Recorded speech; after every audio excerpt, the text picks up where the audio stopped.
নমস্কার বন্ধুরা, শ্রাবন্তীর কিচেনে সকলকে স্বাগত জানাচ্ছি। আজ আমি তৈরি করছি মসুর ডালের একটি রেসিপি, যেটা রাতের ডিনারে আপনারা কিন্তু রুটির সাথে খেতে পারেন। ভীষণ ভালো লাগবে রুটির সাথে খেতে। আর এখানে আমি কোনো তেল ইউজ করব না এই রান্নাটাতে।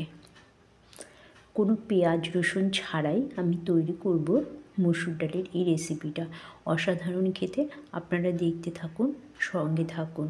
যদি রেসিপিটি ভালো লেগে থাকে লাইক কমেন্টস এবং শেয়ার করবেন, আর নতুন বন্ধুরা কিন্তু অবশ্যই সাবস্ক্রাইব করবেন।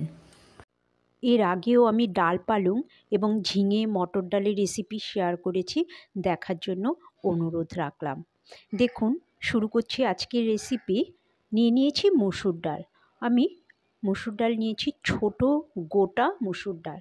4-5 বার জল পাল্টে ধুয়ে নিতে হবে। দেখুন কেমন একটা সাদা জল বেরোচ্ছে, সেটা 4-5 বার পাল্টে ধুয়ে নিয়েছি আমি। ধুয়ে নিয়ে মসুর ডালটা আমি একটা প্লেটে রাখছি। আর কিছু সবজি কেটে নিয়েছি আলু, ছোট ছোট ডুমো করে কেটে নিয়েছি, ঠিক যেভাবে আলুর তরকারি করা হয় সেভাবে আমি কেটেছি। ঠিক একই প্রসেসে আমি কেটেছি গাজর, তার সাথে নিয়েছি মিষ্টি কুমড়ো। আপনারা কিন্তু অন্য যে কোনো সবজি নিতে পারেন, পরিমাণে কম বেশি আপনারা করতে পারেন। আমি একটা কাঁচা লঙ্কা চিড়ে নিয়েছি আর একটা তেজপাতা দিচ্ছি। ঝালটা কিন্তু আপনাদের ব্যক্তিগত ব্যাপার, লঙ্কার পরিমাণ আপনারা বাড়াতেই পারেন। একটা টমেটো গোটা নিয়েছি, এটা আমি পরে ইউজ করব। আর দিয়ে দিচ্ছি বেশ কিছুটা কালো জিরে। এখানে কিন্তু কালো জিরে আর তার সাথে তেজপাতা এটাই চলবে। খেতে ভীষণ ভালো লাগবে আর সুন্দর একটা গন্ধ আসবে কালো জিরে আর তেজপাতার। দেখুন আমি কড়াই গরম করে নিয়েছি, দিয়ে দিচ্ছি জল। যতটা ডাল এবং সবজি নেবেন পরিমাণে ঠিক তার ডবল জল দেবেন। দিয়ে দিচ্ছি লবণ, স্বাদ মতো লবণ দিতে হবে। লবণ দিলে কিন্তু জলটা তাড়াতাড়ি ফুটে উঠবে। এবার ডাল, সবজি, কালো জিরে, তেজপাতা যেটা আমি একসাথে করে রেখেছিলাম সব ধুয়ে পরিষ্কার করে জলের মধ্যে দিয়ে দিচ্ছি। দিয়ে একটু নেড়ে চেড়ে নেব আমরা। দেখুন ডাল ওপরে একটা ফেনা মতো এসছে, এই ফেনাটা কিন্তু অবশ্যই ফেলে দিতে হবে, নাহলে কিন্তু এটা ইউরিক অ্যাসিড বাড়িয়ে দেয়। আমরা অনেকেই তাড়াহুড়ো করে সকালবেলা রান্না করি, দেখা যায় অনেকেই প্রেশার কুকারে ডালটা সেদ্ধ করে নিচ্ছেন, তাড়াতাড়ি হয়ে যায় বটে, কিন্তু আমরা কিন্তু এই ওপরের এই ফেনাটাকে ফেলি না। এটা কিন্তু আমাদের ইউরিক অ্যাসিড বাড়তে সাহায্য করে, যেটা একদমই আমাদের শরীরের পক্ষে ভালো নয়। ফেনাটা ফেলে দিয়ে আমি একটা ঢাকনা দিয়ে ঢেকে দিচ্ছি। মিনিট 5 পরে ফিরে এসেছি। দেখুন ডালটা প্রায় আমার সেদ্ধ হয়ে গেছে, প্রায় নয় পুরোটাই সেদ্ধ হয়ে গেছে। নাড়াচাড়া পড়লেই একটু গুলে যাবে, গোটা গোটা দেখাচ্ছে কিন্তু সেদ্ধ হয়ে গেছে। দেখুন আমার সবজিগুলো সেদ্ধ হয়ে গেছে। দেখুন গাজর, কুমড়ো, আলু যা দিয়েছিলাম সবই 5 মিনিটে সেদ্ধ হয়ে গেছে। খুব অল্প সময় হয়ে যায় আর ভীষণ হেলদি।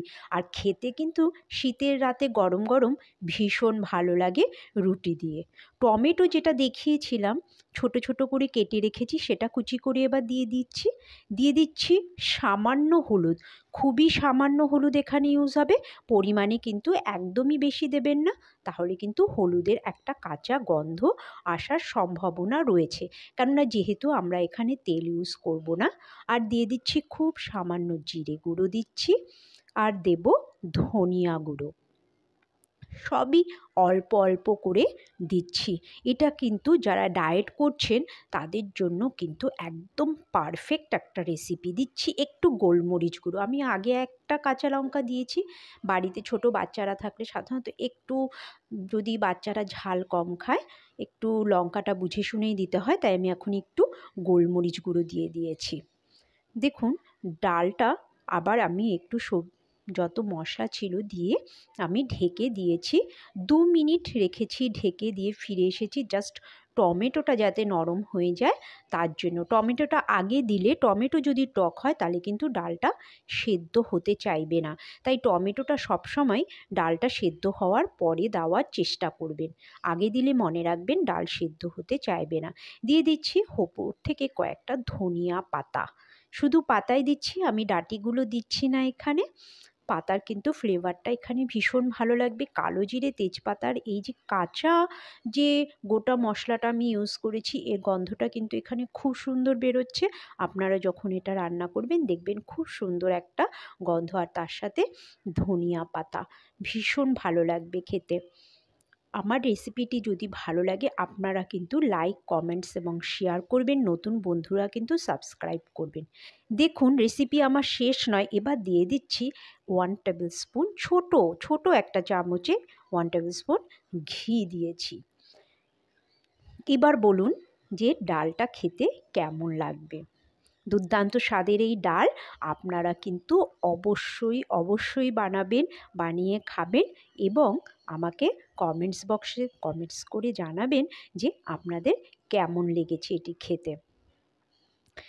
আমার এটা সম্পূর্ণ রেডি হয়ে গেছে। কিছুক্ষণ ঢেকে রেখে দেবেন ঘিটা দেওয়ার পরে, তারপর কিন্তু অবশ্যই এটা পরিবেশন করবেন। আপনারা সবাই ভালো থাকবেন, সুস্থ থাকবেন। দেখা হবে পরের কোনো রেসিপিতে। আর সমস্ত রেসিপিগুলো একটু দেখবেন, খুব সুন্দর ভালো রেসিপি কিন্তু আমার চ্যানেলে শেয়ার করা আছে। আমার চ্যানেলে বন্ধু হওয়ার জন্য সকলকে আমন্ত্রণ জানিয়ে আজকে এখানেই শেষ করছি। দেখা হবে পরের কোনো রেসিপিতে।